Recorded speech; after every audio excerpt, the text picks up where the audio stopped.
Papá, me dejaron en la cima de la montaña. Está oscuro y hace tanto frío. Te encontraré. El teléfono sonó a las 3:47 de la madrugada y supe que mi vida estaba a punto de cambiar para siempre. No por alguna intuición mística, sino porque mi hija de 8 años sollozaba al otro lado de la línea, con la voz apenas audible entre las interferencias de una mala conexión en la montaña. Papá, me dejaron en la cima de la montaña. Tengo miedo, hace mucho frío y no encuentro a nadie. Me incorporé de golpe en la cama, con el corazón golpeándome las costillas como un pájaro enjaulado. Lucía, cariño, ¿dónde estás exactamente? Pero la línea se cortó.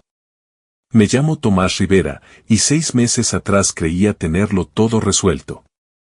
Una próspera firma de arquitectura, una esposa hermosa, una hija adorable y una casa en uno de los barrios más exclusivos de Madrid que proclamaba a gritos, pareja de éxito, a cualquiera que pasara por delante. El tipo de vida que luce perfecta en las postales navideñas y hace que tus compañeros de universidad te odien un poquito. Entonces envolví mi coche en un poste de teléfono en la autopista durante una tormenta de hielo a finales de febrero, y todo empezó a deshacerse como un jersey barato. El accidente me dejó la pierna izquierda destrozada, 3 costillas rotas y una conmoción que me hizo olvidar mi segundo nombre durante 2 semanas. Más importante aún, me dejó confinado en casa durante 3 meses, con asiento de primera fila para ver cómo mi matrimonio se desintegraba en tiempo real. Julia, mi esposa de 10 años, siempre había sido lo que uno podría llamar con caridad, emocionalmente eficiente. Enfrentaba los sentimientos del mismo modo que cerraba tratos inmobiliarios, con cálculo frío y mínimo desperdicio. Pero durante mi recuperación, esa eficiencia se transformó en algo que se parecía mucho más al desprecio. Eres patético, me había dicho la semana anterior, viéndome forcejear para subir las escaleras con el bastón. Te pasas el día tumbado compadeciéndote mientras yo mantengo a flote a esta familia. No se equivocaba en lo de mantenernos a flote. El imperio inmobiliario de Julia había explotado en el último año, gracias en gran parte a su asociación con Carlos Vargas, un empresario tecnológico que había amasado su fortuna vendiendo software de análisis de datos a compañías de seguros. Carlos era de esos hombres que usaban trajes caros para disimular la barriga blanda y conducían un coche eléctrico de lujo para compensar la calvicie incipiente. También, había empezado a sospechar, se acostaba con mi esposa. Las señales fueron sutiles al principio. Reuniones con clientes a altas horas de la noche que no se podían verificar. Ropa interior nueva que nunca aparecía en nuestro dormitorio. Llamadas que se cortaban bruscamente cuando yo entraba en la habitación. Y luego estaba la forma en que Julia me miraba, como algo desagradable que había pisado y no conseguía quitarse del zapato. Pero me estoy adelantando. A las 3:47 de la madrugada de un sábado de marzo, mi hija estaba perdida en una montaña en alguna parte de la sierra, y mi esposa ni siquiera estaba en la cama a mi lado. Agarré el teléfono y llamé al móvil de Julia. Saltó directamente al buzón de voz. Lo intenté de nuevo. Mismo resultado. El pánico empezó a subirme por la columna como agua helada. Lucía había ido a un fin de semana de esquí a Sierra Nevada con Julia y sus padres, los Herrera, que desde el primer día de nuestro matrimonio dejaron claro que me consideraban un obstáculo desafortunado en el camino de su hija hacia el éxito social. Tomás es simpático, había oído una vez que la madre de Julia le decía a una amiga en una cena. Pero le falta ambición. Julia podría haber aspirado a mucho más. Se habían autoinvitado al viaje de esquí, supuestamente para pasar tiempo con su nieta, pero yo sospechaba que era para continuar su campaña de una década para convencer a Julia de que se había casado por debajo de su nivel. A mí me habían excluido del viaje, oficialmente por mi pierna, pero en realidad porque el padre de Julia había comentado que no quería hacer de niñera mientras intentaban divertirse. Julia no me había defendido. Ahora mi hija estaba perdida en la montaña y yo me encontraba a 3 horas de distancia con una pierna que apenas soportaba mi peso. Probé de nuevo el número de Julia. Esta vez contestó al cuarto tono. ¿Qué? Su voz sonaba espesa por el sueño y la irritación. Julia, gracias a Dios. Acaba de llamarme Lucía. Está perdida en la montaña. Dice que la dejasteis en la cima y no encuentra a nadie. Hubo una pausa. Luego Julia se rió. No fue una risa nerviosa ni confundida. Fue el tipo de risa que se suelta cuando alguien cuenta un chiste medianamente gracioso sobre algo que no te concierne en absoluto. Ah, eso, dijo. Sí, está exagerando. Se alejó durante la comida y se desorientó. Seguro que se las arregla sola. ¿Qué se las arregla sola?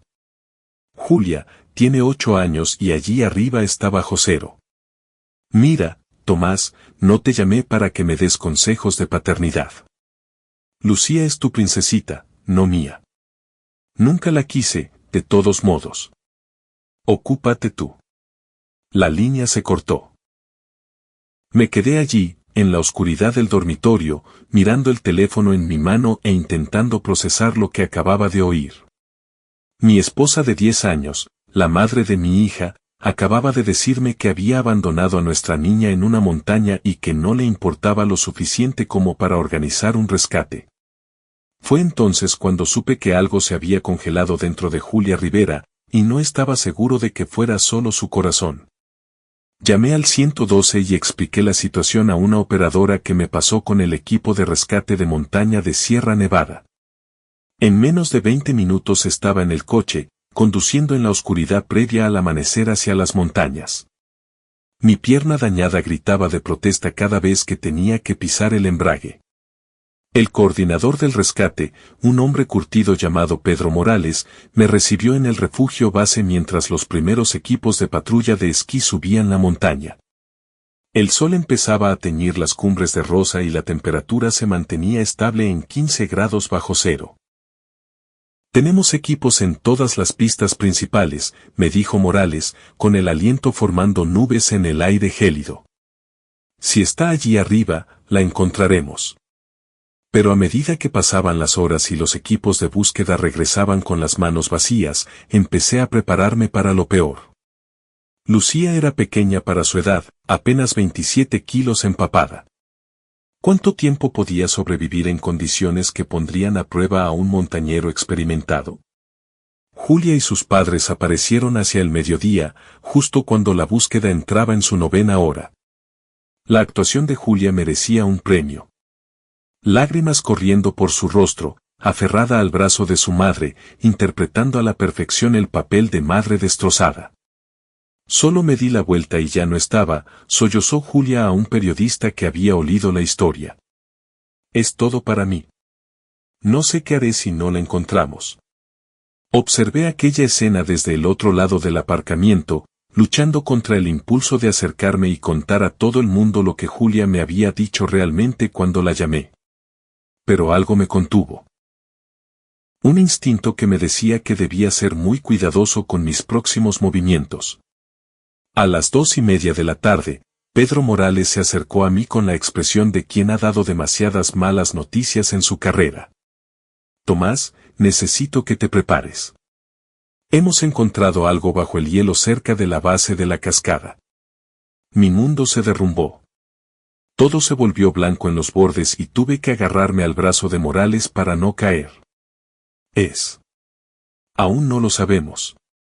El equipo de recuperación está trabajando ahora mismo. Pero quería que lo supieras. Los lamentos de Julia resonaron por todo el aparcamiento. Su madre la sostenía mientras su padre paseaba de un lado a otro, dando órdenes a cualquiera que llevara uniforme. El cuadro perfecto de una familia en crisis. Pero mientras yo permanecía allí, entumecido por la conmoción y el dolor, mi teléfono vibró con un mensaje de texto. Era del móvil de Lucía. Papá, estoy bien. Estoy en un lugar caliente con gente amable que me ha dado chocolate caliente. No le digas a una mamá dónde estoy. Está pasando algo malo y le tengo miedo. Mis manos temblaron mientras leía el mensaje una y otra vez. Lucía estaba viva. Estaba a salvo y le tenía miedo a su propia madre. Miré al otro lado del aparcamiento, donde Julia seguía interpretando su duelo para las cámaras, y sentí como algo frío y duro se cristalizaba en mi pecho. Ella había querido que creyéramos que Lucía estaba muerta. Había querido que yo sufriera la pérdida de mi hija. La pregunta era ¿por qué? Pero mientras veía a Julia apoyarse en los brazos de Carlos Vargas, ¿cuándo había llegado él? Empecé a comprender y empecé a planear. Ella quería que nos perdiéramos, me susurré a mí mismo. Ahora haré que deseen no haberme encontrado nunca. Lo malo de la venganza es que requiere paciencia, y la paciencia era algo que mis 3 meses de recuperación me habían enseñado en abundancia. No corrí inmediatamente hacia Lucía. En cambio, observé la actuación de Julia durante otra hora, estudiando cada gesto, cada lágrima, cada sollozo perfectamente cronometrado. Era buena. Tenía que reconocérselo. Si no hubiera recibido aquel mensaje, habría creído que su dolor era genuino. Carlos también interpretó su papel a la perfección.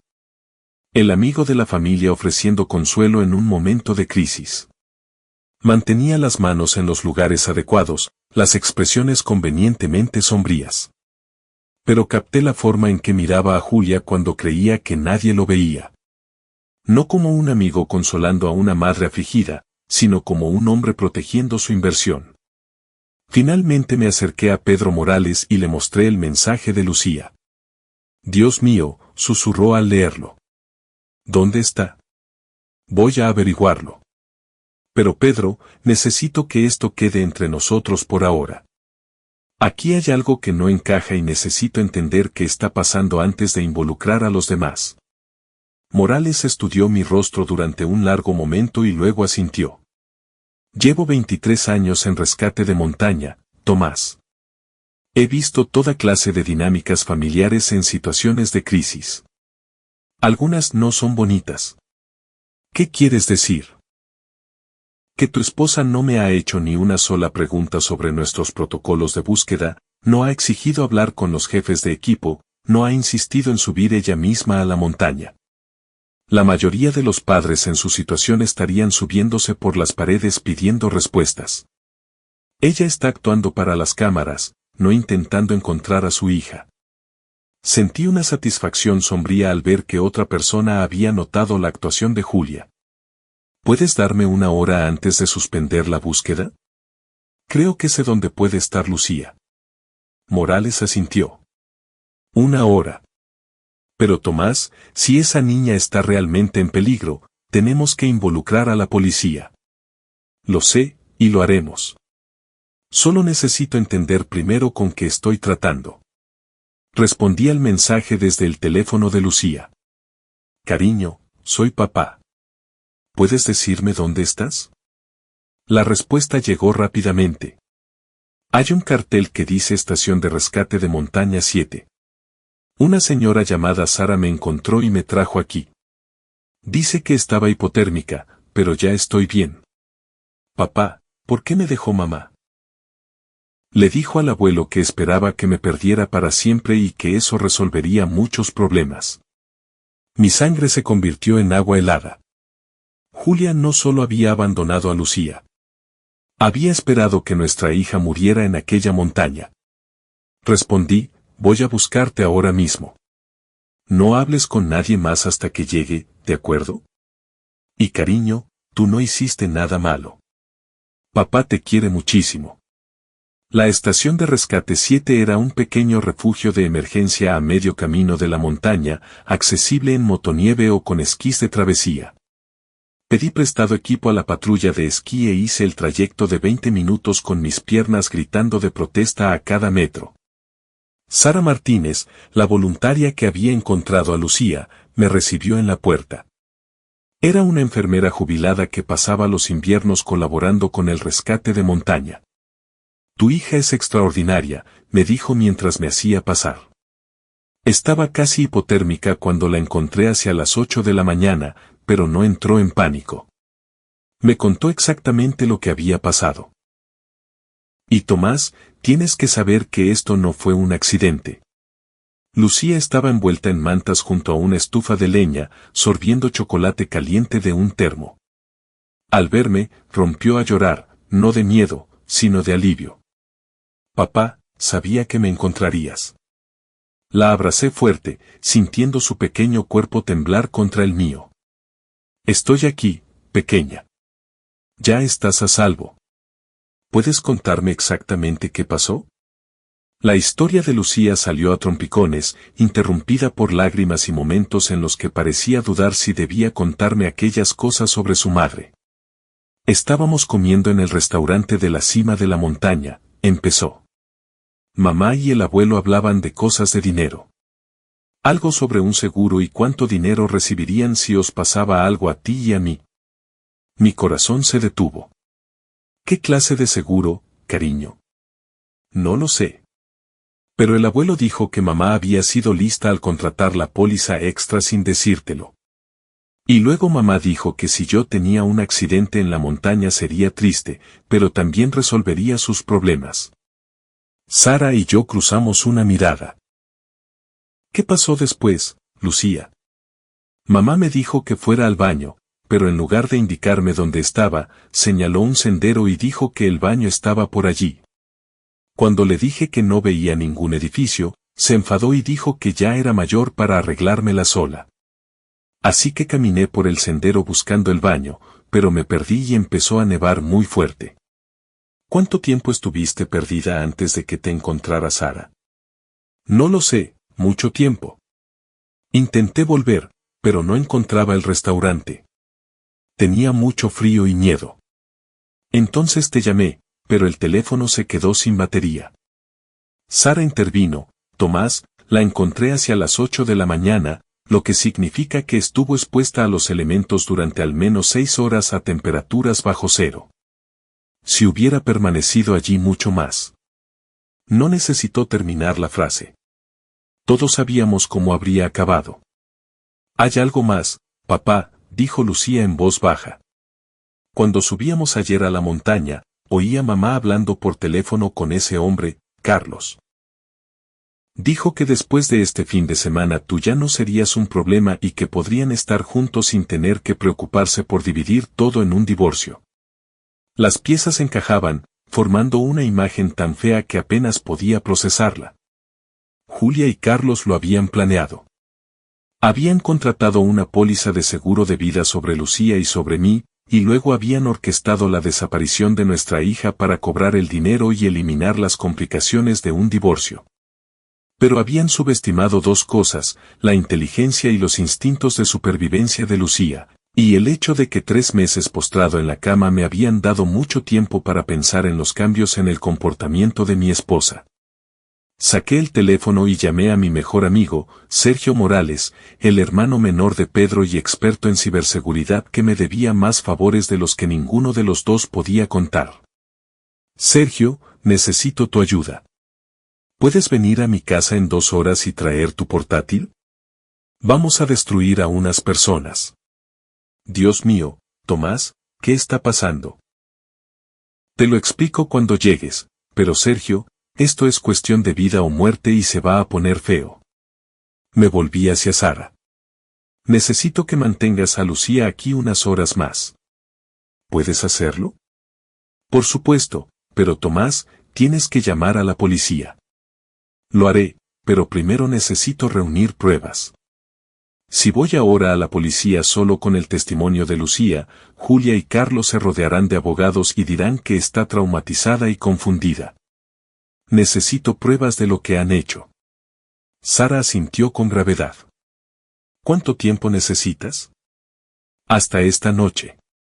Luego, si no tienes noticias mías, llama a Pedro y cuéntaselo todo. Besé a Lucía para despedirme y le prometí que volvería pronto. Mientras bajaba de nuevo la montaña, llamé al teléfono de Julia. Tomás, gracias a Dios. ¿Han encontrado algo? Su actuación seguía siendo impecable, pero ahora podía oír el cálculo detrás de ella. Han encontrado ropa bajo el hielo, mentí. Están trayendo equipo especializado para recuperar lo que haya ahí abajo. El sollozo de Julia sonó genuino, pero capté algo más en su voz.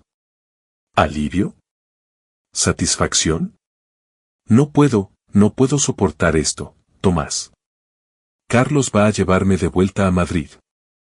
Necesito estar en un lugar familiar mientras esperamos noticias. Por supuesto, dije.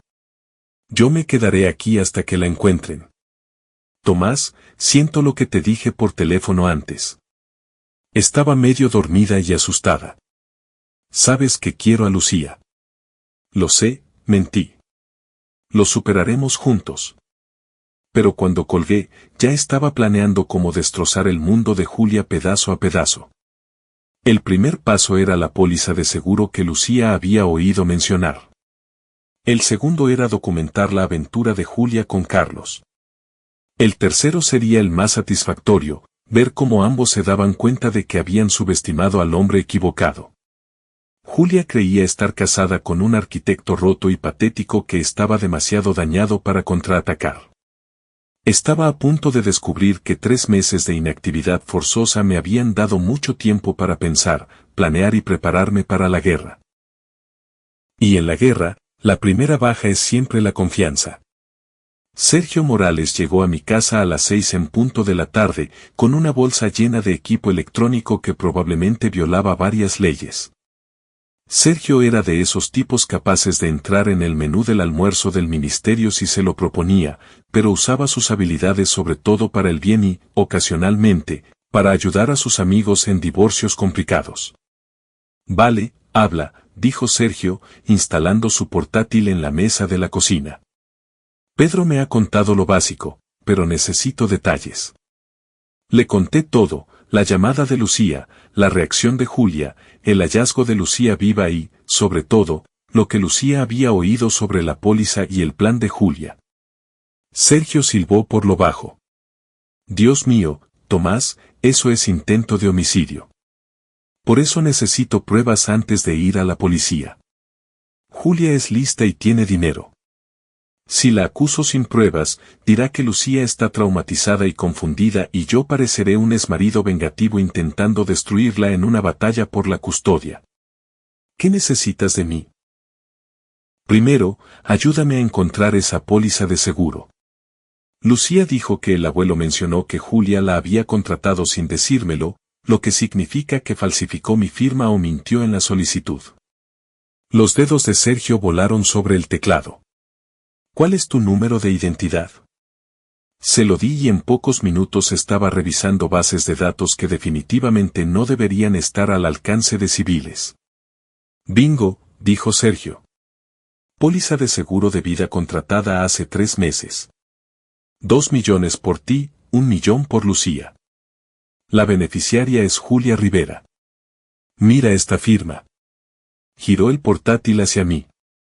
La firma en la solicitud digital se suponía que era la mía, pero estaba claramente falsificada y no muy bien hecha. Ni siquiera se molestó en practicar, dije, mirando la pantalla. Estaba tan segura de que funcionaría que no se preocupó porque pareciera convincente. Hay más, añadió Sergio, abriendo otra pantalla. La póliza tiene una cláusula por muerte accidental que duplica el pago. Si tú y Lucía murierais en un accidente, Julia cobraría 6 millones. 6 millones. Suficiente para empezar una nueva vida con Carlos Vargas, libre de la carga de un marido discapacitado y una hija no deseada. ¿Puedes descargar todo esto? Ya está hecho. Pero Tomás, necesitamos algo más que solo el fraude del seguro. Necesitamos probar la intención. Tengo el testimonio de Lucía sobre lo que oyó, pero tienes razón. Necesitamos más. Sergio se recostó en la silla. ¿Qué hay del teléfono de Julia? Si ella y Carlos planeaban esto, tuvieron que comunicarse de alguna forma. Julian no es tan tonta como para dejar pruebas en su teléfono. Puede que no, pero Carlos sí. Los tipos como él siempre creen ser más listos de lo que son. ¿Qué tipo de teléfono usa? Recordé las veces que había visto a Carlos en eventos sociales. Uno de última generación. Siempre lo presume. Sergio sonrió. Perfecto. Esos teléfonos se respaldan automáticamente en la nube a menos que se desactive expresamente. Si consigo entrar en su cuenta, ¿eso es legal? Probablemente no, pero tampoco lo es el intento de homicidio. Tú decides, Tomás. Pensé en Lucía, sola y aterrorizada en la montaña, creyendo que su propia madre la había abandonado para que muriera. Hazlo. Sergio trabajó otra hora, con los dedos danzando sobre el teclado con la intensidad de un pianista de concierto. Finalmente se recostó con una sonrisa satisfecha. Lo tengo. Carlos Vargas, nacido en 1978, vive en la calle principal del barrio exclusivo. Su contraseña es el modelo de su coche del 2023. ¿Por qué? Porque claro que sí. Y Tomás, vas a querer ver esto. Sergio abrió los mensajes de texto de Carlos de la última semana. Lo que vi allí me heló la sangre. Carlos, todo listo para este fin de semana. Julia, sí, el abuelo está de acuerdo. La póliza está activa. Después del sábado seremos libres y ricos. Carlos, ¿y Tomás? Julia, ¿qué pasa con él? Es un hombre roto. Aunque sospeche algo, es demasiado débil para hacer nada. Carlos, ¿y la niña, Julia? Los accidentes ocurren en la montaña, especialmente a los niños que no escuchan a sus madres. Ahí estaba, negro sobre blanco. Homicidio premeditado, conspiración, fraude de seguros, todo lo que necesitaba para destruirlos a los dos. Pero al leer más mensajes, me di cuenta de que esto iba más allá de querer matarnos a Lucía y a mí. Julia y Carlos lo habían planeado durante meses, manipulando cuidadosamente las circunstancias para que nuestras muertes parecieran accidentales. Julia, el accidente de Tomás en febrero fue el momento perfecto. Ahora parece inestable, deprimido. Si tuviera otro accidente, Carlos, eres brillante. Nadie cuestionará las malas decisiones de un hombre con traumatismo craneal. Julia, lo bonito es que todos le culparán a él. El pobre Tomás nunca se recuperó de sus lesiones. Llevó a su hija a una excursión peligrosa que no estaba en condiciones de manejar.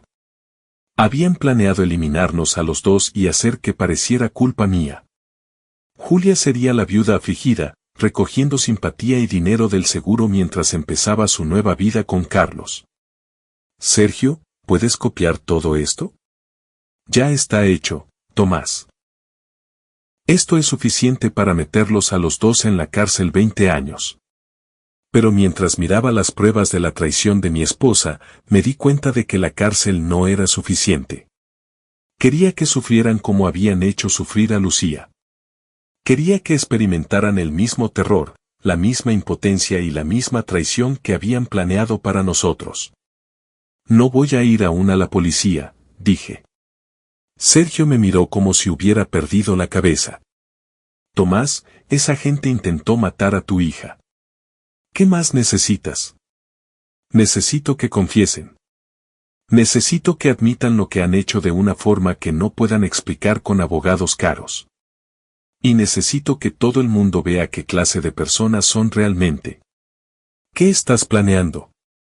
Sonreí, y sentí que no era una sonrisa agradable. Voy a darles exactamente lo que se merecen. Pero primero necesito hacer una llamada. Marqué el número de Julia. Contestó al segundo tono, con la voz cargada de emoción falsa. Tomás, ¿alguna novedad? La han encontrado, dije en voz baja.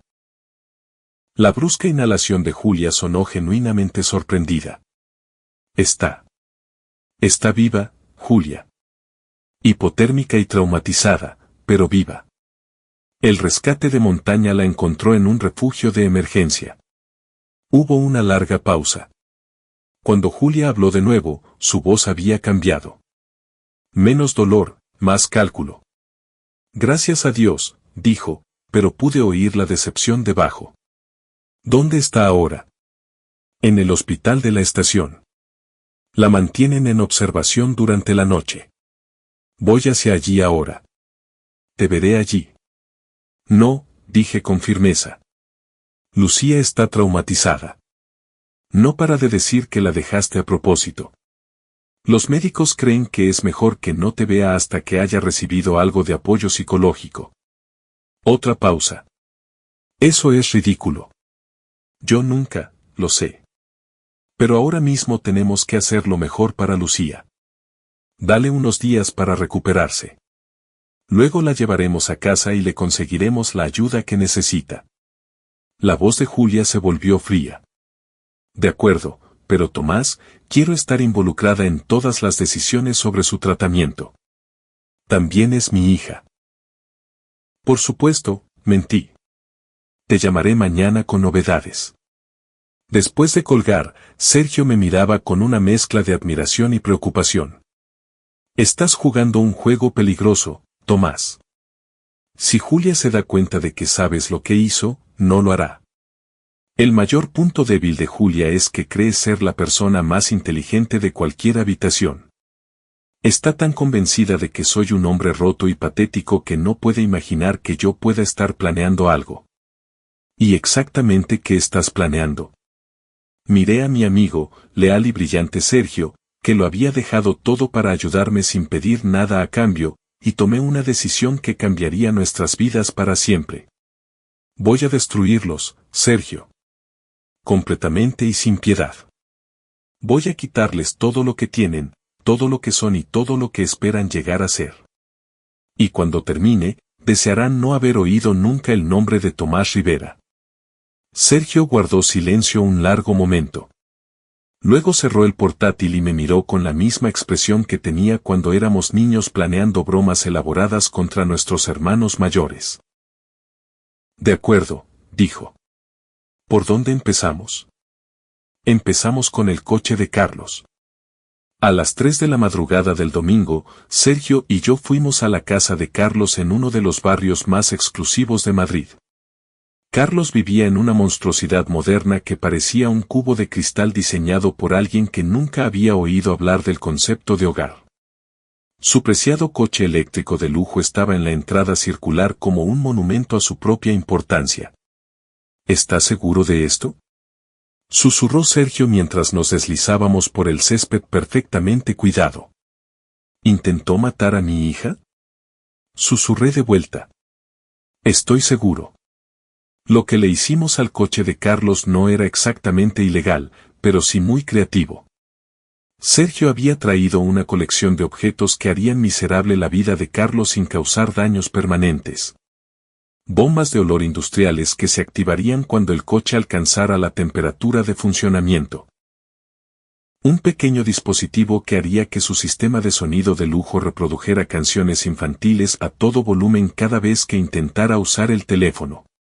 Y mi favorito personal, un truco en el GPS que lo llevaría al vertedero cada vez que intentara ir a algún sitio importante. Pero la pieza de resistencia fue el mensaje que pinté con spray en el parabrisas con pintura lavable: asesino de niños. Puede que sea un poco fuerte, dijo Sergio, admirando nuestra obra. No, respondí, pensando en Lucía temblando sola en la montaña. Ni siquiera es suficiente. Cuando regresamos a mi casa, el sol ya salía y tenía 17 llamadas perdidas de Julia. Dejé que sonara 3 veces más antes de contestar. Tomás, gracias a Dios. Ha pasado algo terrible. ¿Qué ocurre? Pregunté, inyectando justo la cantidad adecuada de preocupación en mi voz. Alguien ha vandalizado el coche de Carlos. Han pintado cosas horribles y han hecho algo con el motor. Huele a alcantarilla y no para de reproducir canciones infantiles. Carlos cree que podría estar relacionado con el accidente de Lucía. ¿Relacionado? ¿Cómo? Quizá alguien nos vio en la montaña y nos culpa por lo que pasó. Tomás, tengo miedo. ¿Y si vienen a por nosotros después? El miedo en la voz de Julia era genuino, y sentí una oscura satisfacción al oírlo. Por primera vez en meses, mi esposa experimentaba verdadera ansiedad, verdadera impotencia. Era un buen comienzo. ¿Dónde estás ahora? Pregunté. En casa de Carlos. La policía está aquí tomando declaración. Carlos está furioso. No para de decir que alguien va a pagar por esto. Seguro que es vandalismo al azar, Julia. Ya sabes cómo se siente la gente en esta ciudad con los coches de lujo. No fue al azar, Tomás. Alguien escribió, asesino de niños, en el parabrisas. Eso es demasiado específico para ser una coincidencia. Dejé que un momento de silencio se extendiera entre nosotros. Julia, ¿hay algo que no me estás contando? ¿Alguna razón por la que alguien pudiera pensar que Carlos le hizo daño a un niño? Por supuesto que no. Eso es una locura. Pero pude oír la incertidumbre en su voz ahora. Julia era lo bastante lista como para saber que el vandalismo estaba relacionado con lo ocurrido en la montaña, pero no conseguía entender cómo ni por qué. Esa incertidumbre la carcomería, la volvería paranoica y propensa a cometer errores. Mira, seguro que la policía lo resolverá, dije. ¿Cómo está Lucía? ¿Algún cambio? Le dije a Julia que Lucía estaba en el hospital, traumatizada y negándose a ver a su madre. En realidad, Lucía estaba a salvo con Sara Martínez en el refugio de montaña, jugando a juegos de mesa y recuperándose de su ordeal. Los médicos no me dejan verla, dijo Julia. Y por primera vez oí una emoción genuina en su voz. No amor ni preocupación por Lucía, sino frustración porque le negaran el acceso a algo que consideraba de su propiedad. Dicen que está teniendo algún tipo de episodio psicológico. ¿Qué clase de episodio? No para de decirles que la dejé en la montaña a propósito. Dice que quería que muriera. Es obviamente un delirio inducido por el trauma, pero los médicos se lo toman en serio. Debe de ser duro para ti, dije, sin creer ni una palabra. Lo es. Tomás, necesito que hables con ella. Dile que lo que cree que pasó no es real. Hazle entender que la quiero. Lo intentaré, Julia, pero tienes que entender que Lucía ha pasado por algo terrible. Puede que tarde en recuperarse. ¿Cuánto tiempo? Ahí estaba. La pregunta que lo revelaba todo. Julia no preguntaba porque estuviera preocupada por el bienestar de Lucía. Preguntaba porque necesitaba saber cuánto tiempo tendría que mantener su actuación como madre afligida y preocupada. No lo sé, dije. Quizá semanas, quizá meses. La brusca inhalación de Julia me dijo todo lo que necesitaba saber. No podría mantener aquella farsa durante meses. Tarde o temprano cometería un error, y cuando lo hiciera, yo estaría listo. Tengo que colgar, dijo Julia abruptamente. La policía quiere hacerme más preguntas sobre el coche. Después de que colgara, Sergio me miró con admiración. ¿Se te da realmente bien esto? ¿El qué? La guerra psicológica. La tienes asustada y confundida y ni siquiera sabe por qué. Pensé en ello un momento. 3 meses atrás nunca me habría imaginado capaz de este tipo de manipulación. Pero 3 meses atrás tampoco habría imaginado que mi esposa intentaría matar a nuestra hija por dinero del seguro. Ella creó esta versión de mí, dije finalmente. Quería un hombre roto, alguien débil y destrozado que no contraatacara. Ahora tiene que vivir con las consecuencias. Mi teléfono vibró con un mensaje de Sara Martínez. Lucía pregunta por ti. ¿Cuándo puedes subir? Le mostré el mensaje a Sergio. Necesito ir a buscar a mi hija.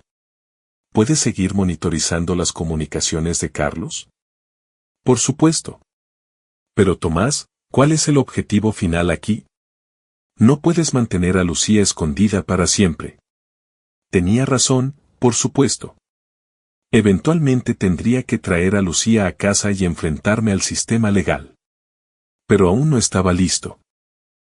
Necesitaba más pruebas, más ventaja, más formas de asegurarme de que Julia y Carlos pagaran por lo que habían hecho. Dame una semana, dije.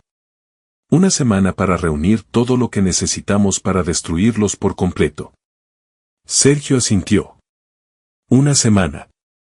Pero Tomás, prométeme algo. ¿Qué? Prométeme que no te perderás en esto. La venganza es embriagadora, pero también puede consumirte. No dejes que lo que te hicieron te convierta en algo que odiarás. Miré a mi amigo más antiguo, el hombre que lo había dejado todo para ayudarme a librar una guerra contra quienes habían intentado matar a mi hija, y sentí un momento de claridad. Sergio, intentaron matar a mi hija. Lo planearon. Lo ejecutaron. Y lo habrían conseguido si Lucía no hubiera sido más lista y más fuerte de lo que esperaban. No estoy consumido por la venganza. Estoy motivado por la justicia. ¿Y qué aspecto tiene la justicia para ti? Pensé en Lucía, sola y aterrorizada en la montaña, creyendo que su propia madre la había abandonado para que muriera. Pensé en la actuación de Julia para las cámaras, sus lágrimas de cocodrilo y su dolor calculado.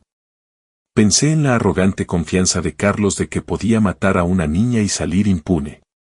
La justicia tiene el aspecto de que todo el mundo sepa exactamente qué clase de personas son, dije. La justicia tiene el aspecto de que pierdan todo lo que les importa, del mismo modo que intentaron quitarme todo lo que me importa a mí. La justicia tiene el aspecto de que pasen el resto de sus vidas sabiendo que se destruyeron a sí mismos. Sergio guardó silencio un largo momento. Luego abrió el portátil y empezó a teclear. Una semana, dijo. Hagamos que cuente. Para el martes, Julia empezaba a resquebrajarse. Podía oírlo en su voz cuando llamó para su actualización diaria sobre el estado de Lucía. La confianza suave había desaparecido, reemplazada por un filo de histeria que le costaba controlar. Tomás, esto es ridículo. Exijo ver a mi hija. Me da igual lo que digan los médicos. Julia, no puedes exigir verla sin más. Está traumatizada. Cada vez que alguien menciona tu nombre, se echa a llorar. Esto era cierto. Cuando había visitado a Lucía el lunes, le pregunté con delicadeza cómo se sentía ante la idea de ver a su madre.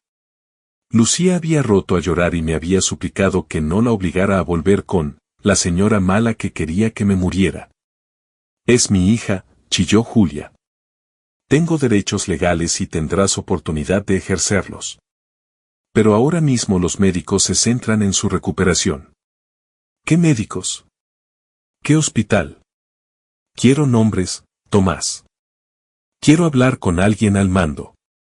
Había estado esperando esta exigencia durante días. Julia era demasiado controladora para aceptar que la dejaran fuera indefinidamente. Afortunadamente, Sergio y yo nos habíamos preparado para este momento. La doctora Isabel Chan en el Hospital Infantil de Madrid, dije, dándole el nombre de una psiquiatra real especializada en trauma infantil. Pero Julia, no discutirá el caso de Lucía contigo sin una orden judicial. Confidencialidad del paciente. Lo que Julia no sabía era que la doctora Chen era cuñada de Sara Martínez y había aceptado ayudarnos confirmando que Lucía era efectivamente su paciente si alguien llamaba para verificarlo. Lo bonito del plan era que era técnicamente cierto. La doctora Chen había evaluado a Lucía y recomendado terapia continuada para la recuperación del trauma. De acuerdo, dijo Julia. Conseguiré una orden judicial. Es tu derecho, dije con calma. Pero Julia, debería saber que si esto llega a los tribunales, le pedirán a Lucía que testifique sobre lo que pasó en la montaña. ¿Estás segura de querer someterla a eso? Hubo una larga pausa.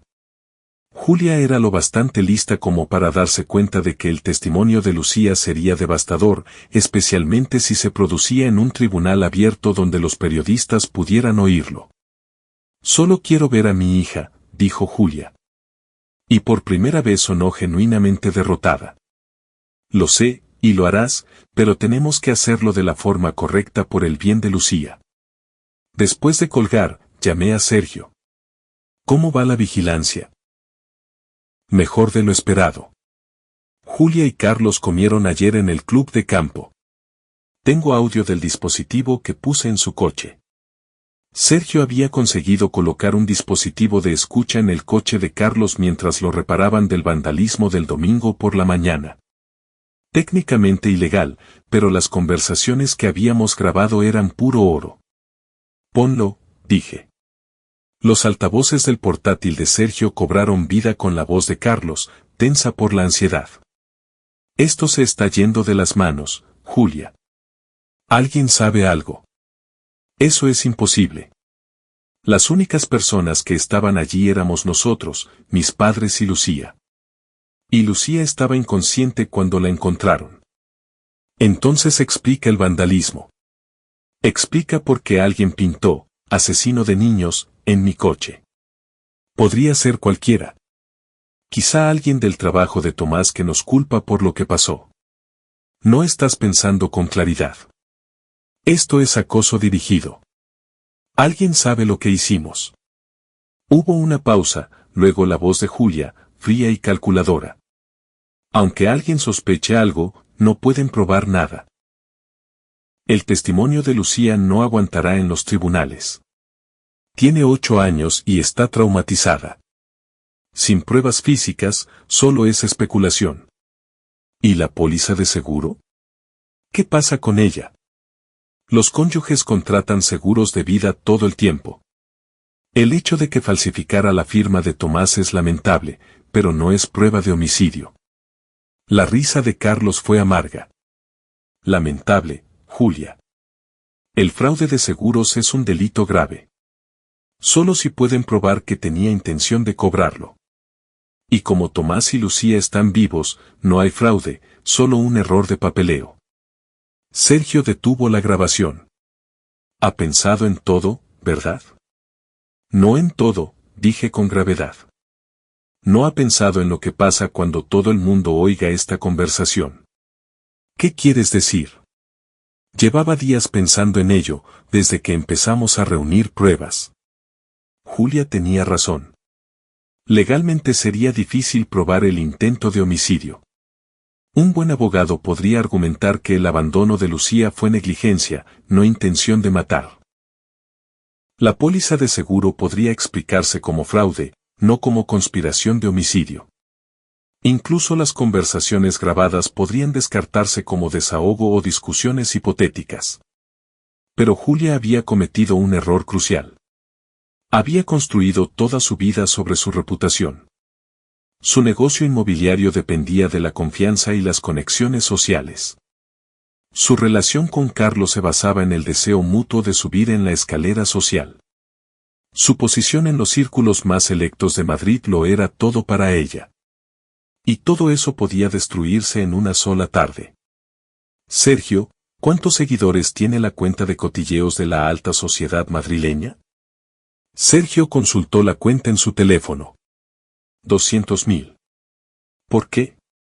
Era una cuenta de cotilleos que cubría los eventos sociales de la élite de la ciudad. Julia había aparecido en ella docenas de veces, siempre vestida impecablemente y sonriendo a la cámara en galas benéficas y fiestas de sociedad. ¿Qué pasaría si alguien les enviara grabaciones de audio de Julia y Carlos discutiendo su plan de eliminar a una niña por dinero del seguro? Los ojos de Sergio se abrieron de par en par. Tomás, eso sería nuclear. Destruirías a los dos por completo. Bien. Pero también destruirías cualquier posibilidad de procesarlos legalmente. Una vez que el audio sea público, cualquier abogado defensor digno de su sueldo alegará que fue sacado de contexto o editado. No me importa procesarlos legalmente. Me importa que todo el mundo sepa qué son. Sergio guardó silencio un largo momento. No hay vuelta atrás. Lo sabes, ¿verdad? Una vez que pulses ese botón, Julia sabrá que fuiste tú. Vendrá a por ti con todo lo que tiene. Pensé en Lucía, que aún tenía miedo de volver a casa porque no se sentía segura cerca de su propia madre. Pensé en la actuación de Julia en la montaña, sus lágrimas de cocodrilo para las cámaras mientras celebraba la supuesta muerte de nuestra hija. Pensé en los 6 millones que habrían cobrado si su plan hubiera tenido éxito. Que venga, dije. No soy el mismo hombre con el que se casó. Está a punto de descubrir exactamente con quién ha vivido durante los últimos 10 años. Sergio asintió lentamente. De acuerdo, pero lo hacemos bien, ¿verdad? No soltamos solo el audio. Soltamos todo. Los documentos del seguro, los mensajes de texto, la cronología de los hechos. Hacemos imposible que lo hagan girar como algo distinto de lo que es. ¿Cuánto tiempo necesitas? Hasta el viernes. Quiero crear un paquete completo que cuente toda la historia. Y Tomás, quiero incluir el testimonio de Lucía. No ella hablando en cámara, sino una declaración escrita sobre lo que pasó. La gente necesita oír su voz en esto. Dudé. Usar las palabras de Lucía se sentía como explotar su trauma para la venganza. Pero entonces recordé lo que ella había dicho cuando se lo pregunté. Papá, quiero que la gente sepa que mamá no es buena. Quiero que lo sepan para que otros niños no sufran daño. De acuerdo, dije. Pero protegemos su identidad. Nada de fotos, nada de nombre real, nada que pueda perjudicarla. Trato hecho. Y Tomás, después de hacer esto, necesitas llevar a Lucía a algún lugar seguro. Julia va a estar desesperada, y la gente desesperada hace cosas peligrosas. Ya lo había pensado. Sara Martínez tenía una casa en la sierra donde pasaba los veranos. Había ofrecido llevar a Lucía allí hasta que se resolviera la situación legal. Ya está arreglado, dije. Lucía estará a salvo. Sergio abrió el portátil y empezó a trabajar. El viernes por la tarde, dijo, soltaremos todo a las 3, justo cuando la gente sale del trabajo y revisa las redes. Impacto máximo. Mientras observaba a mi mejor amigo prepararse para destruir la vida de mi esposa, sentí algo que no había experimentado en meses. Paz. No felicidad, no satisfacción, sino la calma que viene de saber que estás haciendo lo correcto. Julia había apostado a que yo estaba demasiado débil y roto para contraatacar. Estaba a punto de aprender que había apostado por el hombre equivocado.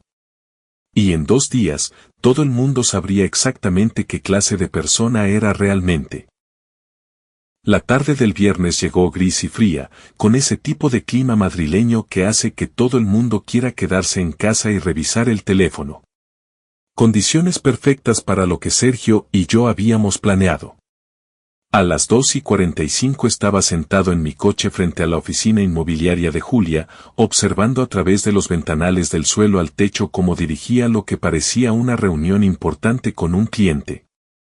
Estaba en su elemento, vestida impecablemente, gesticulando con confianza hacia los listados de propiedades, cada centímetro la mujer de negocios exitosa. En 15 minutos, ese mundo se derrumbaría. Mi teléfono vibró con un mensaje de Sergio. El paquete está listo. ¿Estás seguro de esto? Escribí de vuelta, hazlo. A las 3 en punto exactas, Sergio pulsó enviar en el más completo asesinato de carácter en la historia de los cotilleos madrileños. El paquete se envió simultáneamente a la cuenta principal de cotilleos de la alta sociedad, a 3 cadenas de noticias locales, al equipo de investigación del principal periódico y a 50 de los blogueros de cotilleos más influyentes de la ciudad. El titular decía, escándalo en la alta sociedad madrileña, grabaciones revelan plan para eliminar a marido e hija por dinero del seguro. Debajo estaba todo, los documentos del seguro con la firma falsificada de Julia, los mensajes de texto entre ella y Carlos, las grabaciones de audio de sus conversaciones y una declaración cuidadosamente escrita de una niña de 8 años describiendo cómo su madre la había abandonado en una montaña para que muriera. Sergio había hecho un trabajo brillante. La presentación era profesional, las pruebas abrumadoras y la historia imposible de ignorar. En pocos minutos se estaba compartiendo en todas las plataformas de la ciudad. Observé a través de la ventana de la oficina cómo la asistente de Julia se acercaba a ella con una tablet. Julia la miró con desdén. Luego su expresión cambió. El color abandonó su rostro mientras desplazaba el dedo por la publicación, abriendo y cerrando la boca como un pez boqueando en busca de aire. Su cliente, una mujer bien vestida de unos 60 años, se inclinó para ver que había captado la atención de Julia. El rostro de la mujer pasó por una serie de expresiones: confusión, sorpresa, asco y finalmente horror al darse cuenta de que estaba sentada frente a alguien acusado de intentar matar a una niña. La mujer se levantó tan rápido que tiró la silla, agarró su bolso y prácticamente salió corriendo de la oficina. Julia se quedó sola ahora, mirando la tablet en sus manos mientras su mundo se derrumbaba en tiempo real. Podía ver cómo le temblaban las manos mientras intentaba llamar a alguien. Probablemente a Carlos, o quizá a su abogado. Mi teléfono sonó. Apareció el nombre de Julia en la pantalla. Hola, Julia. Idiota, su voz estaba en carne viva por la rabia y el pánico. Tú hiciste esto. Me has destruido. Yo no hice nada, Julia. Solo me aseguré de que la gente supiera la verdad sobre quién eres realmente. ¿La verdad? No tienes ni idea de cuál es la verdad. Ese audio estaba sacado de contexto. Esos mensajes no significan lo que crees. ¿De verdad? Entonces explícame qué quería decir. Los accidentes ocurren en la montaña, especialmente a los niños que no escuchan a sus madres. Explícame por qué contrataste una póliza de 6 millones sobre mí y sobre Lucía sin decírmelo. Más silencio. Explícame por qué me dijiste por teléfono que nunca habías querido a Lucía y que era problema mío. Estaba alterada. No pensaba con claridad. Estabas alterada y por eso decidiste dejar que nuestra hija se congelara hasta morir en una montaña. ¿Esa es tu defensa? A través de la ventana de la oficina podía ver a Julia paseando de un lado a otro, gesticulando salvajemente con la mano libre mientras hablaba. Tomás, por favor, podemos arreglar esto. Lo que quieras. Dinero, custodia, la casa, es tuyo. Solo haz que esto desaparezca. No puedo hacer que desaparezca, Julia. Ya está ahí fuera. Toda la ciudad sabe ahora que eres. Pero podrías emitir un comunicado. Podrías decir que todo fue un malentendido. Casi me reí. Incluso ahora, enfrentando la destrucción social y profesional completa, Julia seguía creyendo que podía manipularse para salir de las consecuencias. ¿Por qué iba a hacer eso? Porque soy la madre de tu hija. Porque estuvimos casados 10 años. Porque en algún lugar en el fondo debes seguir sintiendo algo por mí. Intentaste matar a mi hija, Julia. Lo planeaste. Lo ejecutaste. Y lo habrías conseguido si Lucía no hubiera sido más fuerte y más lista de lo que le diste crédito. Lo único que me importa ahora es asegurarme de que nunca vuelvas a hacerle daño. ¿Dónde está? La voz de Julia se volvió desesperada. ¿Dónde está Lucía? Necesito verla. Necesito explicárselo. ¿Explicar qué? ¿Cómo la señalaste hacia un sendero de montaña y le dijiste que el baño estaba por allí? ¿Cómo esperabas que se perdiera para siempre y resolviera tus problemas? ¿Cómo planeabas cobrar 6 millones de nuestras muertes y empezar una nueva vida con Carlos? No se suponía que pasara así. El plan era. Julia se detuvo abruptamente, dándose cuenta de que acababa de confesar. ¿El plan era qué, Julia? Pero ya había colgado. Me quedé en el coche unos minutos más, observando cómo la oficina de Julia se vaciaba. Sus empleados se marchaban temprano, probablemente esperando distanciarse del escándalo antes de que pudiera dañar sus propias carreras. A través de la ventana podía ver a Julia sentada sola en su escritorio, con la cabeza entre las manos. Mi teléfono vibró con notificaciones. La historia se extendía más rápido de lo que Sergio había previsto. Las noticias locales ya emitían alertas de última hora, pero la notificación más satisfactoria fue un mensaje de Carlos: nos has destruido a los dos. Espero que estés contento. Respondí: no estoy contento, pero estoy satisfecho. Mientras me alejaba de la oficina de Julia, pensé en la semana pasada. 7 días atrás había sido un hombre roto, recuperándome de un accidente y viendo cómo mi matrimonio se desmoronaba. Ahora era el arquitecto de la destrucción completa de mi esposa, y no sentía ni un ápice de culpa por ello. Eso debería haberme preocupado. El viejo Tomás Rivera se habría sentido fatal por arruinar la vida de alguien, incluso de alguien que lo merecía. Pero el viejo Tomás Rivera nunca había tenido a alguien intentando matar a su hija. Mi teléfono sonó de nuevo. Esta vez era Pedro Morales, del rescate de montaña. Tomás, acabo de ver las noticias. Dios mío, no puedo creer que Julia planeara realmente esto. Créelo. Las pruebas son abrumadoras. ¿Dónde está Lucía ahora? ¿Está a salvo? Está con Sara en la casa de la sierra. Salieron esta mañana. Bien. Tomás, deberías saber que la policía querrá hablar contigo. Esto es ya un asunto criminal. Lo sé. Estoy preparado para eso. ¿Lo estás? Porque una vez que esto se convierta en un caso legal, todo cambia. Ya no podrás controlar la narrativa. Pedro tenía razón, por supuesto. Al hacer públicas las pruebas, había obligado a las autoridades a actuar. Julia y Carlos serían arrestados probablemente en cuestión de horas.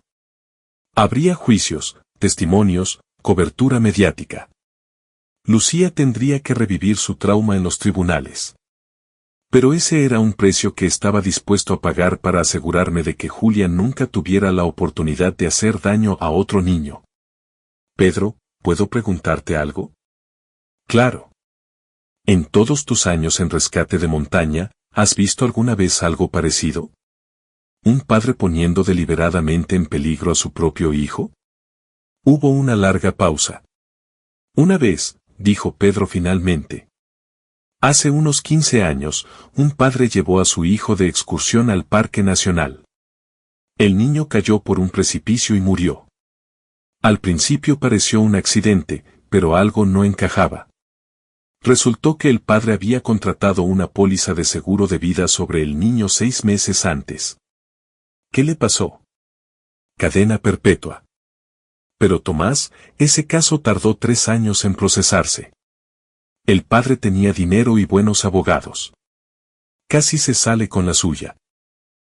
Julia no se saldrá con la suya. Las pruebas son demasiado claras y ahora son públicas. Ningún jurado ignorará lo que hizo. Espero que tengas razón. Pero prepárate para que esto se ponga feo. Julia va a contraatacar con todo lo que tiene. Como si las palabras de Pedro lo hubieran invocado, mi teléfono vibró con otra llamada. Esta vez era un número que no reconocía.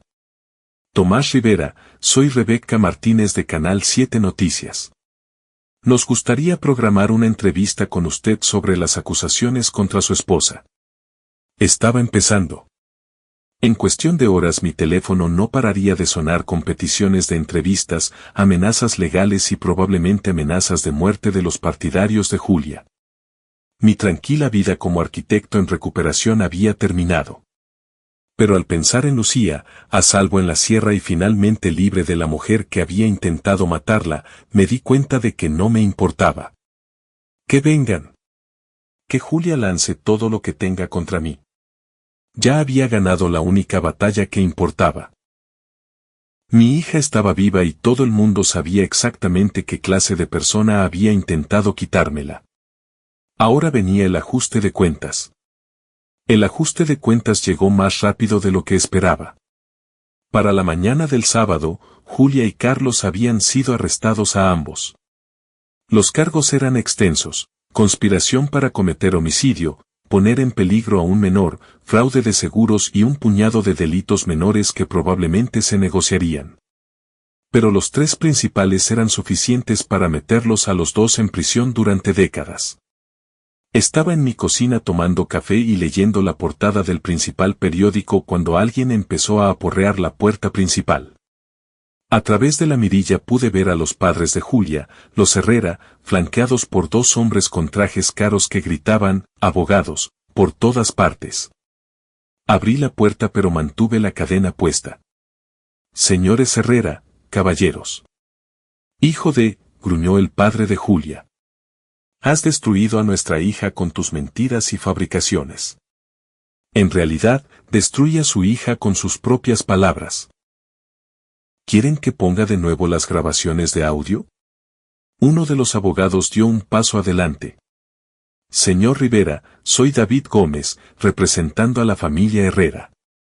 Estamos dispuestos a ofrecerle un acuerdo sustancial a cambio de una retractación pública de sus acusaciones.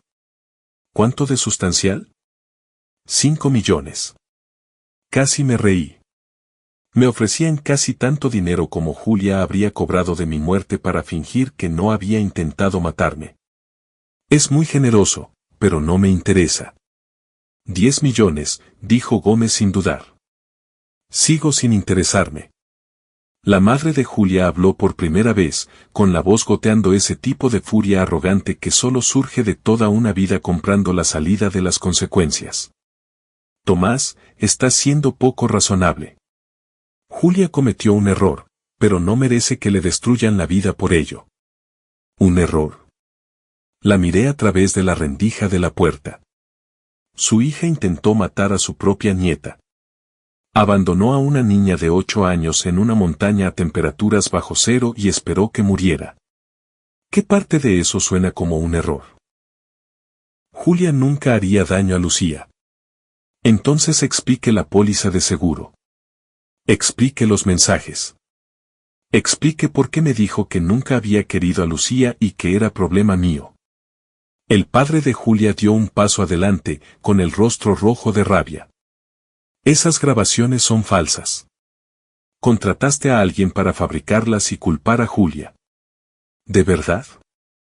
Entonces no le importará que el equipo de audioforense de la policía las examine, ¿verdad? Los abogados cruzaron miradas. Sabían que las grabaciones eran reales, igual que sabían que sus clientes eran culpables como el demonio. Señor Rivera, dijo el segundo abogado, debería considerar el impacto que esto está teniendo en su hija. ¿Realmente quiere que crezca sabiendo que su madre está en prisión? Eso fue lo equivocado que decir. Quité la cadena y abrí la puerta por completo, saliendo al porche para quedar cara a cara con aquellas personas que creían que podían comprar su salida de un intento de homicidio. Déjenme explicarles algo, dije en voz baja. Mi hija tiene 8 años.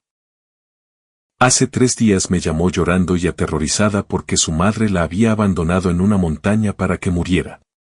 Pasó 6 horas a temperaturas bajo cero, creyendo que la mujer que se suponía que debía protegerla la había dejado para que se congelara hasta morir.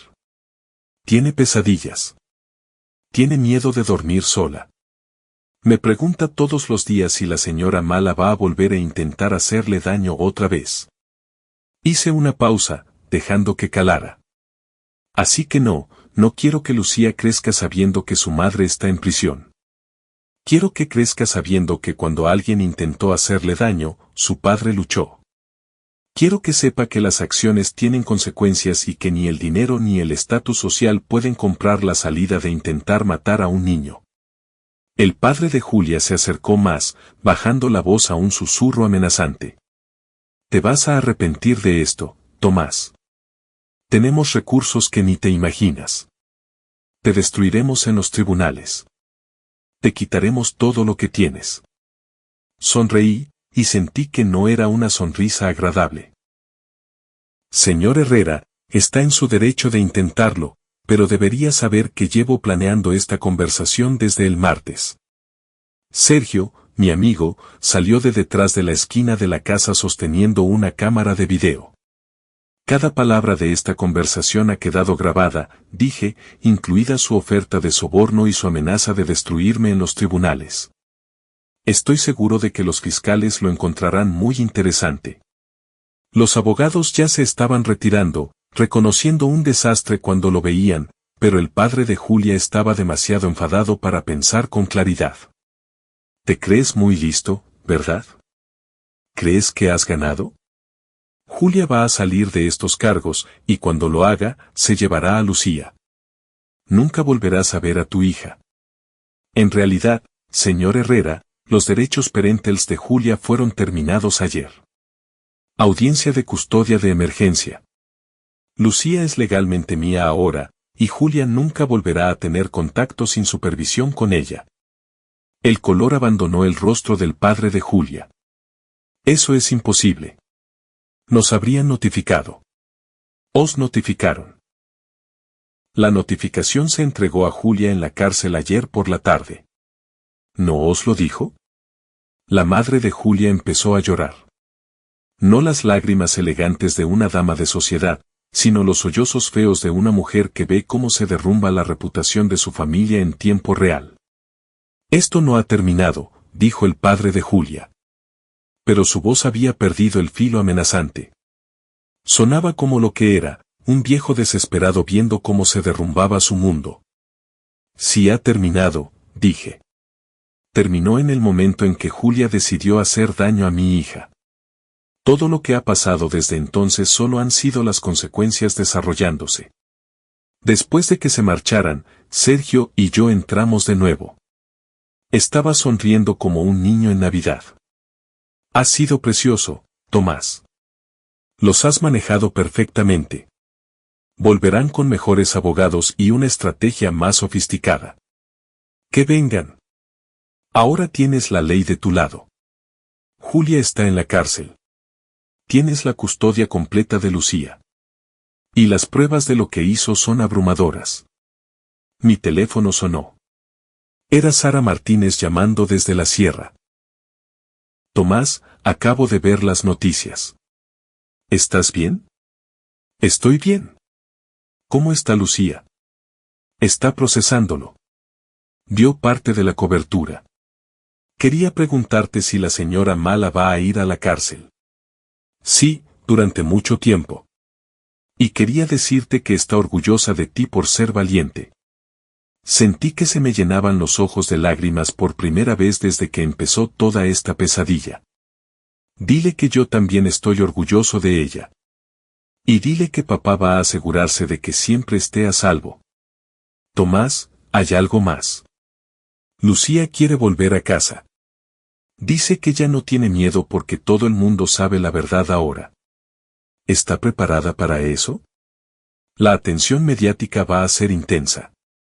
Creo que sí. Esta niña es más fuerte de lo que crees. Quiere enfrentarse a esto de frente, igual que hizo su padre. Después de colgar, me senté en la cocina y pensé en la semana pasada. 7 días atrás había sido un hombre roto, traicionado por su esposa y casi destruido por su intento de matar a nuestra hija. Ahora Julia estaba en la cárcel. Su cómplice enfrentaba décadas de prisión. Y yo tenía la custodia completa de la hija a la que habían intentado eliminar. Debería haber sentido victoria. Y en muchos sentidos la sentía. Pero mientras me preparaba para traer a Lucía a casa, a un mundo donde todo el mundo sabía que su madre había intentado matarla, me di cuenta de que el verdadero trabajo acababa de empezar. Las batallas legales, la atención mediática, el largo proceso de ayudar a mi hija a sanar de su trauma. Todo eso estaba por delante. Pero por primera vez en meses, me sentía preparado para lo que viniera después. Julia había intentado destruirnos y, en cambio, se había destruido a sí misma. La verdad había salido a la luz. Se estaba haciendo justicia y mi hija estaba a salvo. A veces eso es toda la victoria que necesitas. Mi teléfono vibró con un mensaje de un número desconocido. Esto no ha terminado. Pagarás por lo que le has hecho a mi familia. Se lo mostré a Sergio, que se encogió de hombros. Amenazas vacías de un hombre desesperado. El mundo del padre de Julia se está derrumbando y busca a alguien a quien culpar. Quizá, pero no voy a correr riesgos. Quiero que instalen cámaras de seguridad antes de que Lucía vuelva a casa. Ya está en marcha. Y Tomás, hay algo más que debería saber. ¿Qué? Sergio abrió un artículo de noticias en su portátil. La empresa de Carlos acaba de despedirlo. El precio de las acciones cayó un 30% ayer. Sus inversores le están demandando por fraude.